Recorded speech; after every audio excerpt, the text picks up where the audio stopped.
Actually, I've been doing these papers for 33 years. I'm glad I was only 13 when I started.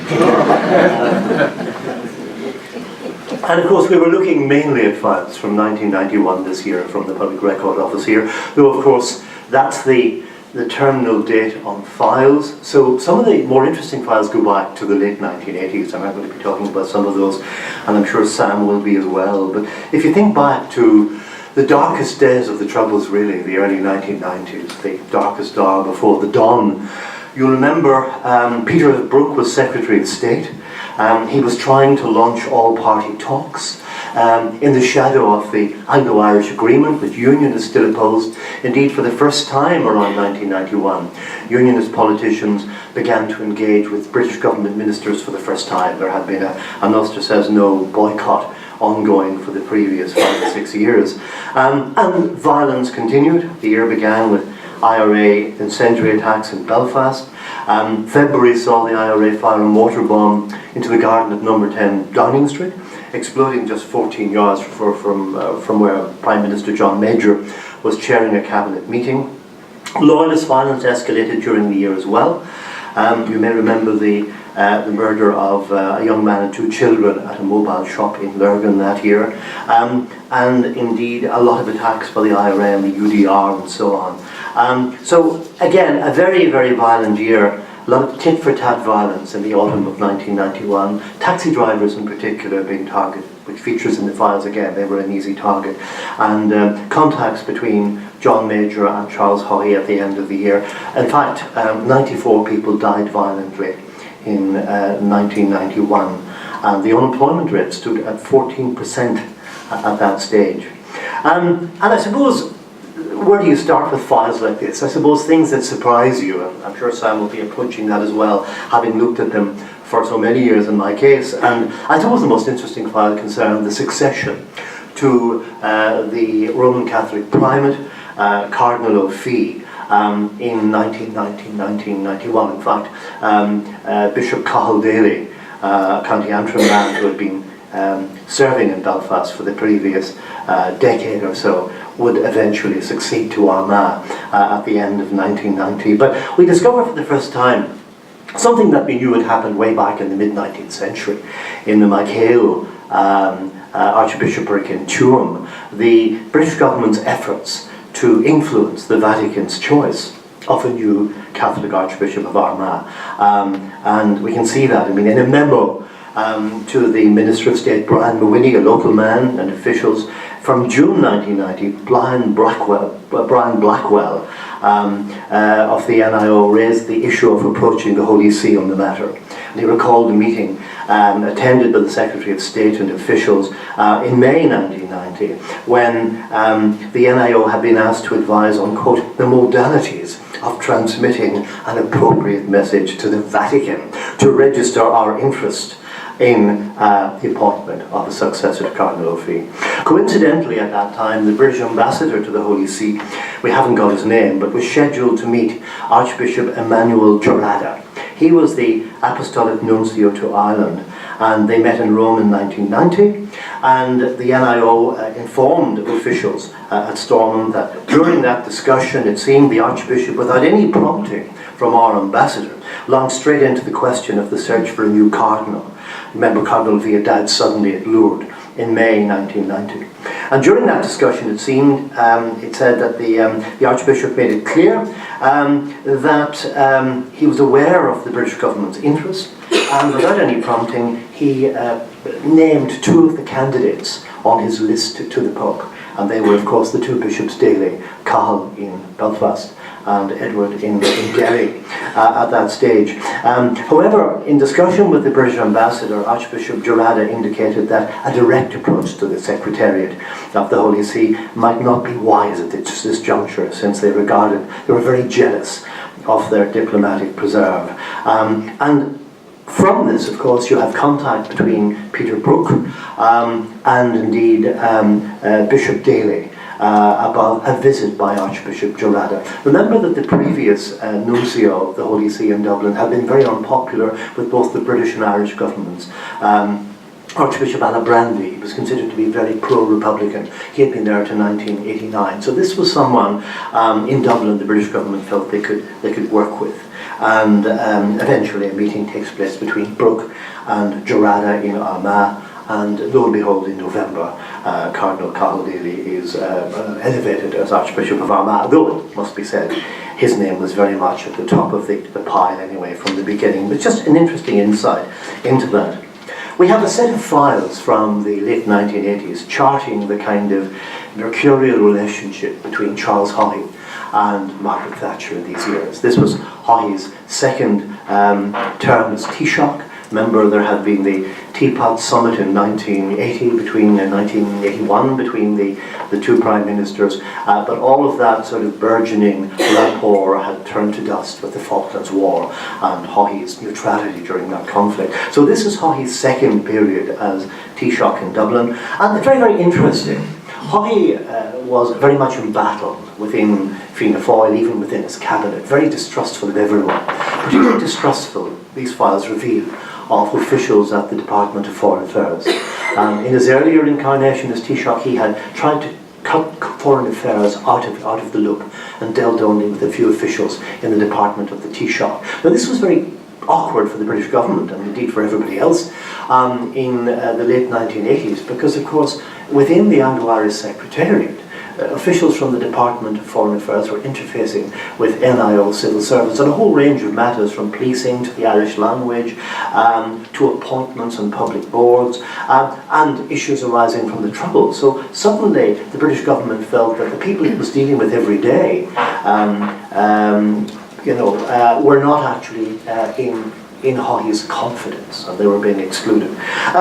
The Taoiseach also had a very interesting relationship with the British ambassador in Dublin, Nicholas Fenn. He had entertained Fenn royally the previous year at an All-Ireland football final at Croke Park. There was clearly a rapport there, and he often sought the ambassador's company to discuss affairs of state, often doorstepping him at the British embassy at Glencairn in the Dublin Mountains, or sometimes summoning the ambassador to see him.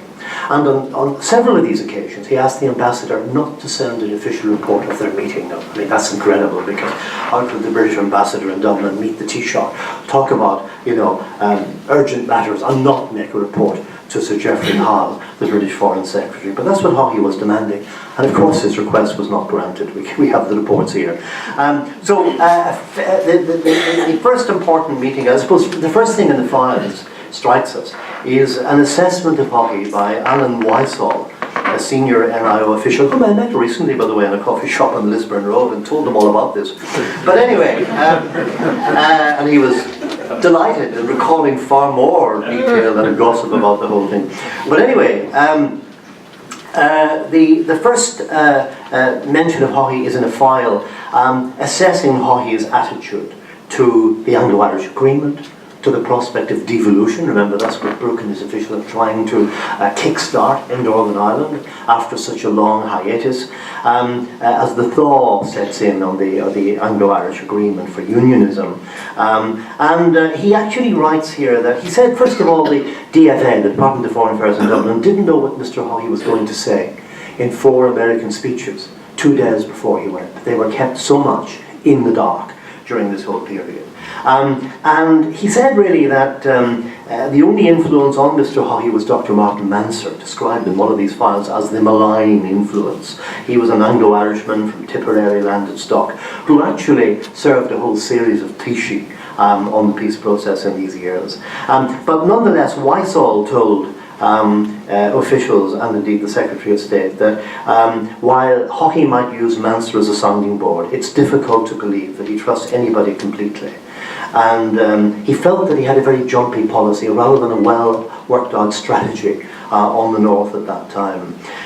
He also talked about conspiracy theories around the Taoiseach Charles Haughey, and he felt that some hidden hand within the British governmental machine was working against him in view of the spate of horrific events that had marked the beginning of 1988, which included, for example, the shooting of a young man at Knocknacloy on the border, ended with the Gibraltar 3 incident, and then of course the killing of the 2 corporals on the Amsterdam Road. And before that, the Milltown Massacre. So Haughey felt there was some hidden hand working against him, which comes out in these files as well.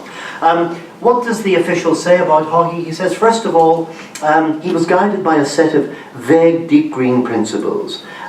Secondly, he regarded Northern Ireland as a failed political entity. You've heard that phrase before. And thirdly, he both admired and feared the British Prime Minister, Margaret Thatcher. In fact, he gets a bit carried away in that. And he feels that the only person who can probably restrain and influence Charles Haughey is Maggie herself. And he says in the end, Haughey clearly admires and also fears her. And the Irish people, we should not omit to tell him, admire no one more save the Pope and Mother Teresa. I don't quite remember that at the time, being in the ether.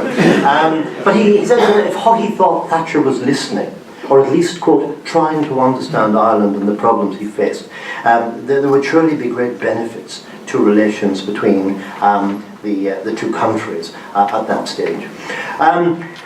Haughey's tetchy relationship with Thatcher and the British government and his kind of ambivalence on the Anglo-Irish Agreement are highlighted on a couple of events in the spring of 1988. One is his reaction to the SAS killing of 3 IRA members on active service in Gibraltar in March of that year. And in particular, his secret appeal to the British government to avoid the return of their bodies via Dublin. And this is disclosed in these kind of confidential files for the first time. You remember the incident, most of us anyway. And Fenn recalls, this tells you something about the chemistry between the ambassador and the Taoiseach. Fenn recalls a sombre 1-hour meeting with the Taoiseach. He is suspicious, resentful and hyper-cautious on devolution in Northern Ireland, but he still seems to be looking for a way forward. He stresses his high personal regard for the Prime Minister, Margaret Thatcher again.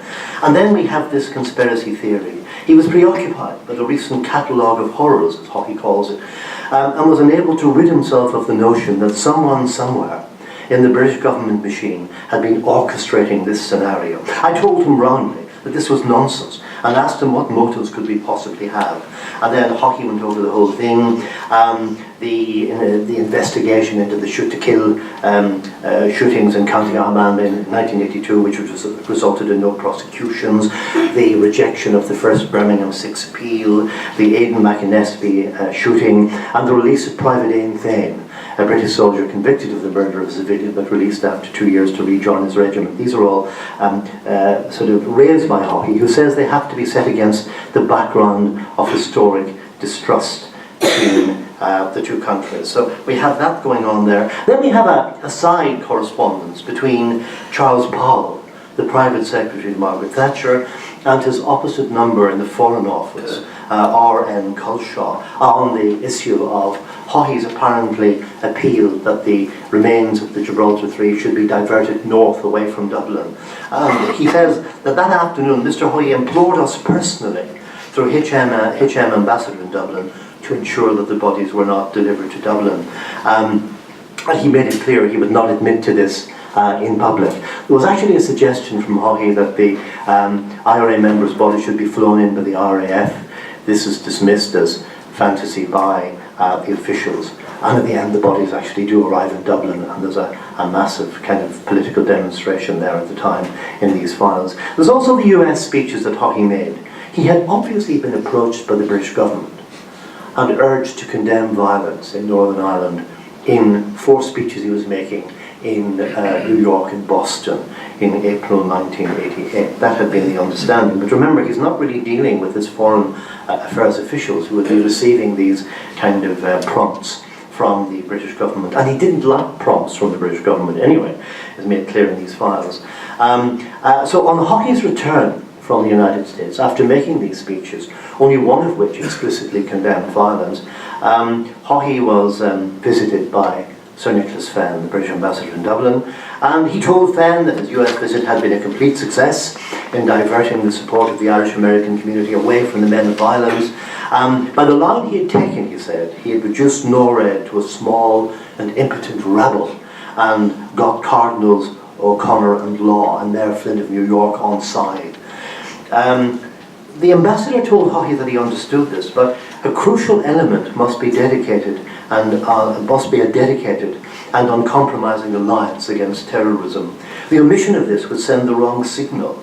Hockey said he'd been addressing respectable Irish-American bankers, and they would have been insulted if they'd been told not to donate dollars for the IRA campaign in Northern Ireland. He said he was also addressing the recent Irish immigrants rather than the 1922 influx, which of course comprised or actually contributed to the leadership, the kind of octogenarian leadership of NORAID at that time. The ambassador replied, I said his words were also heard in London and West Belfast. The omission of this point on violence from 4 major speeches was remarkable, and I hoped he would take an early opportunity to restate his commitment. At this point, Hockey became enraged. He said it was peculiar that the same kind of criticisms had been levelled against him by his political opponents in the Dáil, Des O'Malley and Alan Dukes. He thought this was most curious, that the ambassador was saying was singing from the same hymn sheet. I told him sharply, wrote Fenn to Howe, that I had not seen Mr. O'Malley and only exchanged a few words with Mr. Dukes at a rugby match. He should forget this fantasy. It was no part of our business to make his life more difficult, and on it goes. And it's interesting also that John Hume's name crops up in this. Remember, Hume Adams had begun in January, February 1980. Watched with some, if you like, concern by the British government, condemned by the Unionists as creating a pan-nationalist front, loyalist violence escalating in its wake. And whatever Charles Hockey knew about these contacts between Hume and Adams, we can't really discern from these files. But it's interesting that, pressed by Fenn, the British ambassador, to encourage the SDLP leader to take a constructive attitude towards devolution, Mr. Hockey said he had full confidence in John Hume and would not presume to pressurise him. So I think it's fair to say Hockey knew something of these early contacts that would all eventually, of course, contribute to the peace process later on. The file ends with a very sharp rebuke for Hockey from Margaret Thatcher herself. She wrote him a letter on the end of April saying that, I'm glad you found it possible in the Dáil on the 26th of April to recall your condemnation of terrorism. Not only did your speeches fail to acknowledge this, you seem to be arguing that the persistence of violence called into question the very entity of Northern Ireland. So again, you have this rebuke from Thatcher there. Of course, she was the person who was going to have most influence on him, according to the senior NIO official. A whole raft of incidents on the border in Belfast, atrocities of all sorts, peppered through these files, really. The fatal shooting of a young man on the border, Aidan McAnespie, by machine gun fire from a military post in February, features here as well. Charles Hockey, of course, condemned it in the Dáil, but he also instigated a Gardaí inquest in the south, where the young man had been subsequently buried by the Deputy Commissioner of the Gardaí. The body was exhumed with the family's consent. An autopsy report was prepared. The family had not seen the Northern Ireland report. And of course this was raised with Brian Lenihan, the Irish Minister of Foreign Affairs, by Tom King, who complained that he hadn't been consulted about it. So that's in the files as well. What else can we say? The border issue, the issue of a harder, soft border, I suppose, features in some form in these files. In fact, 1989 was to see a major push by nationalists in border areas to reopen border roads which had been closed in the recent past by the British Army and the RUC at that time. And this features in a memo dated November 1989, which appears in these files, which stresses the urgent need for the Minister of State for Security. He was a man you've probably long forgotten, called John Cope. Does that ring a bell? But anyway, he was the man who was destined to cope with this issue. And the immediate crisis was the closing of a border road near Loughnacloy in South Tyrone. It's subject of a memo by Peter Bell of the Security Policy and Operational Directorate of the NIO, dated November '89. And the background, he explained, was a campaign by local residents in local groups organised as the North Monaghan South Tyrone Community Association, and there was a Derry Donegal Border Association, which were, he said, Sinn Féin inspired. The official told Peter Brook that Martin McGuinness himself had participated in the reopening of a border road near Derry on Armistice Day 1989. He wrote, "We are therefore in the middle of a major systemic attempt to wreck the security forces' defences along the border. In order to thwart these groups, it was the view of the RUC Assistant Chief Constable Border and the British GOC they would have to use explosives and permanently close the crossings which had been reopened, starting with the destruction of a border bridge in County Tyrone." This raises another issue, of course, because explosives, it turns out, hadn't been used for the closing of border roads since the late 1970s. Had been a common procedure during the early Troubles, but, quote, "it was controversial in the public and led to a large number of compensation claims there. In fact, we learn that the British government had made an ex gratia payment of £600,000, for a large sum then, in settlement of claims about damage to property in border areas before the Irish courts, and they propose to follow the same course now. Now, there's a very sensible memo by a senior civil servant whom I spoke to coming in the audience, pointing out that in the past, something like 24 hours notice was given to people in border areas to evacuate the area. Such was the danger of damage to houses and cattle. But this was kind of ignored in the mix, and there was a memo then from R.O. Miles of the NIO, suggesting that those who want to claim compensation from the British government might first sue Sinn Féin and the border groups who are closing the roads. And this prompts a response from another official who writes, "If my front window in County Monaghan was blown in by the actions of the British Army, I would be off to my TD. If I was told I had to sue Martin McGuinness before I could get the moolah, I might think twice against suing him. I'm told he has devoted and persuasive friends." For that period. Royal symbols. We never think of royal symbols. And if Jim Pryor had had his way in the early 1980s, we would all be looking at the symbol of the elk everywhere we go. Now, he may have been a fan of Elkie Brooks, we never know. But there is actually a file of this. It is a most secret correspondence between the Secretary to the Royal Mint and civil servants in the NIO from the mid-1980s on the issue of an appropriate symbol for this place. And really, it tells us an awful lot about the, if you like, controversial nature of symbols in Northern Ireland even then, though it was perhaps more unspoken than it is today. In fact, it begins really with a proposal from the Royal Mint for a new royal badge, which could only be sanctioned by the Queen for Northern Ireland. But it emerged in these files that the partition of Ireland had never been recognised in royal heraldry. The result was the continued use of the All-Ireland badge of the Crowned Harp from pre-1922 Dublin Castle Dead. So the issue of a new royal badge was prompted by the search for a suitable design for a new Northern Ireland £1 coin in 1986. And A.R.W. Lotherington, the Secretary of the Mint, wrote to the Permanent Secretary of the NIO, Sir Robert Andrew, in February '86, raising the question of the elk as an appropriate royal symbol. This didn't impress a Miss D.V.E. Elliott of the NIO, who expressed a pronounced dislike for the elk, which had been authorised, as I say, by Jim Pryor in 1983. She noted all the obvious choices had symbolic associations with either the Unionist or Nationalist tradition. The red hand is appropriated by loyalist organisations and used as a paramilitary symbol. She doesn't mention the Tyrone team at all.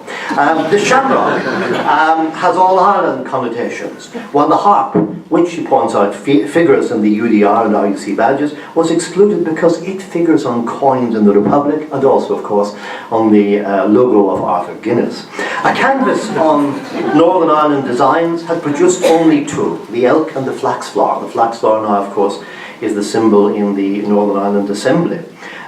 Miss Elliott noted that Royal Heraldry had never recognised partition, but the NIO had always advised the Royal Mint in the past that the creation of a new badge for Northern Ireland was, quote, politically impossible. Reflecting these views, Sir Robert Anderson responded to the Mint in March 1986, rejecting the proposal. As you know, emblems are a matter of great political sensitivity. It seems to us that with feelings running high in the wake of the Anglo-Irish Agreement, conditions are not right for a change which might draw the Crown into Northern Ireland's political differences. Now that might have ended the issue, but there's a thundering reply from the Secretary of the Royal Mint, Mr. Lotherington, informing Sir Robert that the decision to use the elk on the Northern Ireland version of the coin, the £1 coin, had been made by an advisory committee chaired by no less a dignitary than the Duke of Edinburgh himself. And the committee were not amused by this. He also said it really concerned the committee that they discovered that the symbol of the new Northern Ireland Policing Board incorporated the elk. And this was done without royal permission. There was another 500 pages which I didn't have time to look at.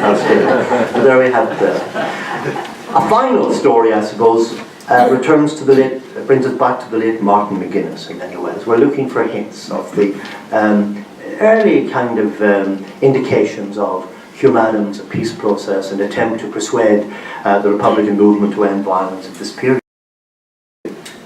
And this is discussed really in the margins of a meeting, actually at Dromoland Castle in County Limerick, between British and Irish officials on February the 22nd, 1990. And after discussing devolution, John Hume's hesitation about getting involved in talks, defended by the Irish side, criticised by the British, then turning to the position of Sinn Féin and the IRA, Dermot Gallagher, who was the head of the Anglo-Irish section of the Department of Foreign Affairs, a very senior official, he expressed great interest, according to the minutes, in the recent statement from Sinn Féin, and particularly from Martin McGuinness, its Vice President. And he's thinking out loud, were they worried about being left out of something? Did their disillusionment reflect the recent Sinn Féin Ardèche or developments in Eastern Europe? Were they a late fruit of the SDLP Sinn Féin talks? Was Adams' disillusion because of the political failure of Sinn Féin in the South, where it had less than 3% of the vote? Why was McGuinness, of all people, quote unquote, taking the lead? Responding for the NIO, Mr. Burns, I don't have his first name, said it was clear that the debate between the bullet and the ballot was not dying away. Perhaps the Derry Brigade of the IRA was taking a softer position now, although this could also be a tactic to spoil political development. Remember, the IRA campaign in Derry seemed to subside long before its general violent campaign subsided. And at this point, Gallagher, for the Department of Foreign Affairs, asked British officials if they were thinking of responding to McGuinness's remarks. Now, I have ransacked every political directory, and I can't find what his remarks were. They're not highlighted anywhere prominent. But it says, for example, by repeating Mr. Brooks' remarks about British neutrality in Northern Ireland. And here's a very interesting response. For the NIO, Burns replied cryptically that the Secretary of State's remarks on neutrality, quote, had been in response to a particular need of Mr. Hume. That's all we have on that. In relation to Martin McGuinness's recent comments, which seemed to be softer, more inclusive, perhaps more dove-like, Gallagher thought the Derry IRA might be influenced by the death of two old people, two pensioners, and a booby-trap bomb. This was at the end of 1988, a reference to an IRA mistake in Derry when a bomb in a flat intended for the security forces went off, killing two pensioners. Another factor might be the killing of a Derry teenager, Charles Love, on January 28, 1990, when a bomb intended for soldiers on Derry walls exploded when the young lad lifted it at that time. A third factor Dermot Gallagher felt, and he had good context, was the ongoing economic rehabilitation of the Northwest. The Irish official asked his NIO colleagues if the British could not do the same in West Belfast as they were doing in Derry. Burns replied that, quote, Derry was self-contained in a way that Belfast could not be, and that local politicians in nationalist Derry were more effective than those in Belfast. All I'll say on that is that was the view of Catholic clergy in West Belfast, dining with the NIO and saying that the SDLP were remote, were not really from the West Belfast community, were losing ground to Sinn Féin at this stage. We have that. So some interesting insights from this year's Cabinet Papers. Thank you very much.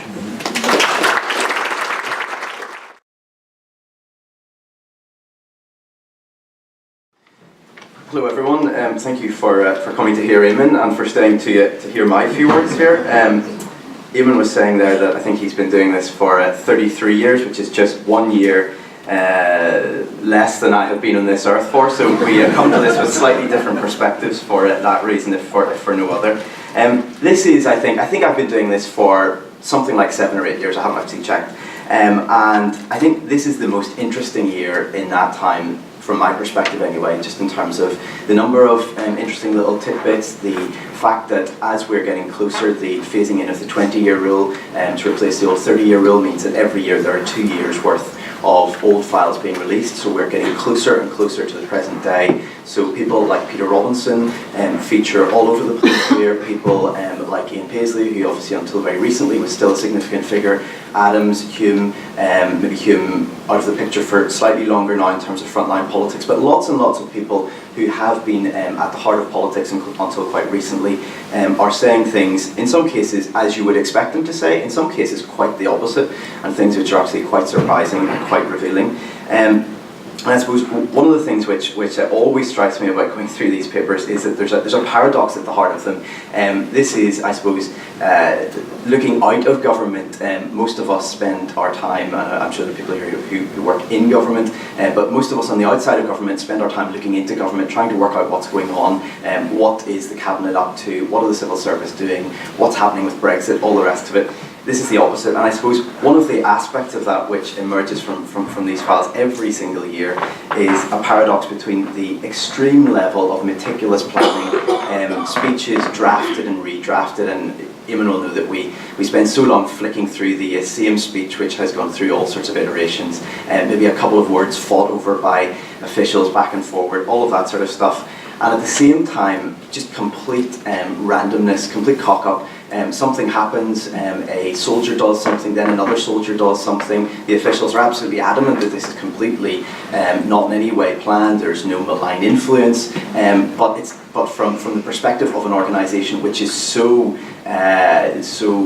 detailed, so thinking ahead, there is just a contradiction between those two positions, and I suppose that is the element in all of politics and in all of government, that human beings are the people behind this, and that is something which I'll come on to a little bit later just in terms of Peter Brook. One of the most interesting files in this year's release, I think, is the oldest, and for those of you who don't understand how this works, and I'm still trying to understand how this works. Essentially, these are the 1991 files, so these are files which were closed by the civil service in 1991. That means that they may have been open for 10 years, they may have been open for 6 months, so there are papers there which Eamon's been referring to from the mid-1980s. But also you get the odd file, the odd stray file, which is very old, which has got lost in a locker somewhere, which has been mislabeled or whatever, that suddenly turns up. And I think the oldest file in this year's release is from 1976, and it's the notes of Maurice Hayes, the distinguished civil servant who had been, I'm not actually sure if he was the secretary to the Constitutional Convention, but he was certainly one of the senior officials, and he not only takes a minute of each of the meetings between the various parties, but he also has a little synopsis of his own at the bottom, which is pretty blunt and pretty to the point as to where exactly the talks process is going. And there are so many parallels between what's going on then and what's going on today. Lots of it has changed at that point. This is Lord Laurie, the Lord Chief Justice, chairing a forum which is trying to persuade unionists to share part with the SDLP, and the fact that the UUC, the United Austro-Unionist Council, and I'm always worried if I've got that one wrong, it's such a long time ago, but they have a very hard-line stance that they will not be entering into this. So really from the start this process seems to be doomed, but nevertheless they go through this over a period of several months, and obviously today we have a talks process. It's a very different talks process. It is about trying to persuade, I suppose, at this point in terms of today, Sinn Féin to go back into government with the DUP and the SDLP and the Austro-Unionists who were very significant forces at that point really don't matter that much. And one of the very, very interesting things in that file is that one of the most moderate voices to come out of that is Hugh Smith, who would go on to become the leader of the PUP for a while, who died not that long ago, I think a couple of years ago, the representative of the Shankill Road in Belfast, and he met Lord Laurie on the 20th of January 1976, and he, the notes from Dr. Hayes say that he could see no objections to a couple of Catholics in the cabinet, where they would always be outvoted anyhow. His supporters on the Shankill Road took this view also, He wanted a devolved government, and he was prepared to pay the price by SDLP involvement. The alternative, he said, was protracted direct rule, which would leave the place a political wilderness. Now, several things jump out at me from that. One, this is the example of a moderate in 1976, somebody who says, yeah, let's get a couple of Catholics into the cabinet because sure, they're going to be voted down every time anyway. You know, that is the voice of moderation at that point. Things have changed a lot since then. Secondly, this is someone who, and there are all sorts of complexities to this, but in terms of some of the fundamental wisdom of what he is saying there is still relevant today. I'm not saying that he was right, somebody else was wrong, but in terms of what he actually said, with hindsight we can look back and say Northern Ireland was a political wilderness for a very long time. Whether change in that particular form would have stopped that is anyone's guess. But I think that one of the aspects of this is that coming at this whole process as a journalist, Eamon's obviously a historian. I suppose I'm always looking for the new, for something which we don't know, something which is exclusive, something which we can put on the front page of the newsletter or whatever. Actually, over the time that I've been doing this, one of the things that has struck me is that sometimes that's not the most significant aspect of this. Sometimes something which fundamentally was largely known at the time, but is so long ago that really it is lost to, certainly to my memory because it precedes my birth, and it's lost to the memory of lots of people who were either too young or were disinterested in politics or whatever at the point, is actually very important today. And that actually having a reminder of something, even if it doesn't massively change what we knew at the time, is actually quite helpful, and it's quite an antidote to some of what is going on today. Just going to actually skip over something there. One of the very interesting things, which is new, I think, is how Peter Robinson emerges from these files. Peter Robinson has always been an enigmatic character, I think, politically. He is someone who, certainly when I was writing about him, when he stepped on as First Minister, really struggling to say what did he stand for. Was he the hardliner who invaded Clontibret? Was he the moderate who shared power fairly amicably with Martin McGuinness? Not always harmoniously, but fundamentally was committed to making Stormont work and was very pragmatic in terms of how he approached a lot of situations there. And this, I suppose, sheds a little bit more light on that, and it does suggest that he was more pragmatic. It doesn't make clear what the reasons for that were, what those reasons behind that decision were, and one could speculate that either that was that he was greedy for power, that he thought that this was where Northern Ireland was moving, he wanted to position himself there, or it could be that we take the view that he actually genuinely at his heart is much more, or was much more certainly in that era, open to compromise long before other unionists really were prepared to face up to that. One of the files from the early 1990s speaks really quite candidly about him, and the Northern Ireland office described him as their chief hope within the DUP. Really, they saw Robinson as somebody who could influence Paisley, somebody who was a moderating influence on him, someone who had a strategic mind that they could work with, whereas they saw Paisley as somebody who was impulsive, somebody who just phoned up a journalist, started to rant, and it was on the front page of the Belfast Telegraph. And there's an example of this in the files where Paisley comes back from holiday. I can't remember if it's 1990 or 1991, but he comes back from holiday. He literally phones a journalist at the Belfast Telegraph, I'm not sure who it was, and that evening, of course, as an evening paper, it's on the streets at 1 o'clock, Paisley's new preconditions for talks, whole series of things as to what he would need before he would go back into talks. The government are completely perplexed by this. They can't understand it. Paisley's been quite pragmatic behind the snes. He's been in regular contact with them. They've been meeting all sorts of people from across the DUP, including Peter Robinson and including Paisley, publicly, privately. And they are really flummoxed by this. They try to phone Dr. Paisley, they can't get him. This is, of course, the age before mobile phones in any sort of mass use anyway. So they go to Peter Robinson, the deputy leader. Robinson says he hasn't a clue what's going on. He says it certainly wasn't discussed with him. He speculates that it might be that Paisley just wants to announce that he's back from holiday, and that he's back in charge. And then he asks the official to read this to him over the phone. So the official reads it.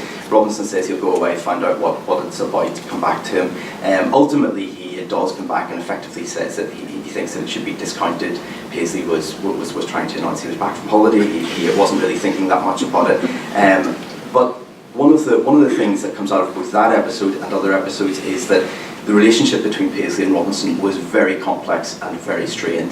We know that now. We know from the Eamon Malley film that Paisley made before he died, as to just how explicitly he felt about Robinson at the end. But this is very clear. There had obviously been the stage in the 1980s where Robinson had stepped down as deputy leader after the task force report in the mid-80s, where it suggested some sort of more moderate line for unionism, and Paisley and also Jim Mullen, the Australians leader, had turned that down. But really, at one point in this, actually, Paisley suggests to the government that he has been using Rhonda Paisley as some sort of conduit to Dr. Paisley. Now, that's very odd, because this is the deputy leader of a party and the leader in a very small place like Northern Ireland. They are both MPs at Westminster. They're back and forth in the plane. There are any number of opportunities for them to meet. It's not really explained as to why that was the case, what was going on there, but it's certainly something that's odd. And at various points, Robinson is briefing the government in quite detailed terms as to what is going on within the DUP, as to how far Paisley might go, as to what he might be persuaded to do. And he actually suggests at one point that if the government give him papers, positioning papers as to where they want to go, he could basically put these to Paisley, it seems, without actually saying these are government papers, perhaps passing them off as his own. It's not entirely clear. But he would put these to Paisley, perhaps through Rhonda, and then come back to the government and say, well, that's something perhaps you could run with, or we could suggest, or whatever. So there's a very interesting dynamic there. And of course, publicly at this point, the DUP were denouncing the Northern Ireland office as traitors, as people who they really should be very wary of, etc. And of course, subsequent to this, after the Good Friday Agreement, we know that Paisley and Robinson were both at the gates of Stormont, rattling those gates and making all sorts of allegations about what was going on in there. So it's a very interesting insight into the split between what is said publicly and what goes on privately, and how very shrewd political operators like Peter Robinson were actually, I suppose, playing both sides to a certain extent at this point. There's another issue which I suppose has some parallels to today in terms of the Brexit process. There's a confidential memo from 1991, late 1991, where Mr. Blatherwick, who at that point was the British ambassador to Dublin, who had taken over from Nicholas Fenn, really gives his view. He had just arrived in office, he had been the ambassador to the United Nations before that. He gives his view on various issues. One of the things which he gives his view on is how Ireland views Britain and how Irish politicians view their British counterparts. And he says that British politicians are viewed by the Irish as fickle and unpredictable. He said that the Irish are only too aware that they rank low in the priorities of most Englishmen. They watch secretaries of state come and go, applying different policies during steep and sometimes not so steep learning curves. They feel neglected, frustrated, insecure. Then he goes on to say, when as now a Secretary of State, in this case Peter Brooke, gains their respect and confidence, they're uncomfortably aware that the Westminster electoral cycle means that they wonder who will be running Stormont in a year's time. And I think that is particularly striking, because I suppose at its heart we know it's true, and to a certain extent it is true, regardless of whether one is a unionist or a nationalist, whether one's in Northern Ireland or Republic. To a certain extent it's also inevitable, I suppose, just in terms of the geographic size of the two islands, that we are always going to be of lesser significance in a strategic sense, and also in an electoral sense, of course, for someone who is a Prime Minister in London. But there's a striking aspect to that, I think, in terms of what's going on at the moment, because of course in terms of the Brexit campaign, there was mention of Northern Ireland. We had John Major here, we had Tony Blair here, but really it was not, we all know, the driving issue there. And even though this is the place where, for better or worse, the implications of that will be keenest felt, that is not something which really factored terribly much. One of the other aspects which the ambassador touched on there, and which comes out elsewhere in these files, is just that Peter Brooke was somebody who seems to have been, at least privately anyway, highly regarded by most people at that point. Now, at that point, publicly, Paisley was actually describing him as Babbling Brooke, and I think to put that into some sort of context, he probably said that about every Secretary of State in a certain way of describing them in a pejorative way. But behind the scenes, it's very clear that the Unionists had been coming out of this period of disengagement from the government. They refused to speak to NIO officials. They had been boycotting ministers. There had been all sorts of incidents in terms of small things like refusing to pay TV licenses, refusing to pay to get a dog licensed. All of these issues had been going on, and really they had got to the stage where I think they had realised that this was a road to nowhere, and Peter Robinson had clearly realised that in the task force report. prior to this, and they were trying to find a route out of that. And so really, even though at various points they were throwing up preconditions to talks in terms of the role of the Irish government, when it came to the bit, they really wanted to get into some sort of process. Now, of course, at this point, Sinn Féin wasn't any sort of significant part of that process, and that would throw up a very different stumbling block at a later point. But it's very clear that they're trying to get into this. And actually, there are points where the government effectively are concerned that Paisley has gone too far, that he has conceded far too much in private. He's been saying very tough things publicly, but in private he's ditched them. And that actually, if that got out, it would be very damaging, and they know that they need him to ultimately sell any deal which comes along. And of course that was the case when it came to the bit, albeit a very long time later. And I suppose, I mean, sometimes we can look at politics as just a collection of ideologies, as a machine almost. The civil service and politicians, we slot them all in. This is what comes out the other side. I suppose what this shows is the importance of the human in all of this, and the fact that you have personalities here who sometimes are clashing with Hoppy and Thatcher. We had, prior to that, we had Fitzgerald, who took a different approach. And really, in our current situation, one of the big criticisms coming out of both nationalism and unionism is that really James Brokenshire is somebody who is struggling to cope with the current situation, that he was sent over here at a time when this was not expected to happen on his watch. And I think that that's not something that's entirely analogous to what's going on today, but there are lessons there in terms of the importance of perhaps a big hitter, somebody who has a bit of charisma, somebody who can bring people in, and actually, in terms of what Peter Brooke was doing, it's very clear from this, actually bring parties into his confidence. Both John Hume, Paisley, Molyneux say to them, this is what I'm going to be doing, are you happy with this? Right, I'll go and speak to so and so. There's a degree of trust which builds up there over a period of time, which is very important. I'm going to come to a close here, but I mean, there's one more thing. There's a document at the back of a file which I think is very, very interesting. And it's really just the musings of one civil servant. You might think, why does that matter, albeit it was a fairly senior official. But it's very, very interesting in terms of where we are today in comparison to where we were over 20 years ago, 25, 26 years ago. This is a document which is really looking at the possibility of a united Ireland. So it's saying what would happen if there was a border poll, and it wasn't on the cards at that point, it's not really on the cards yet, but if this ever happened, what would happen if it was 50% plus one person? How would that work out?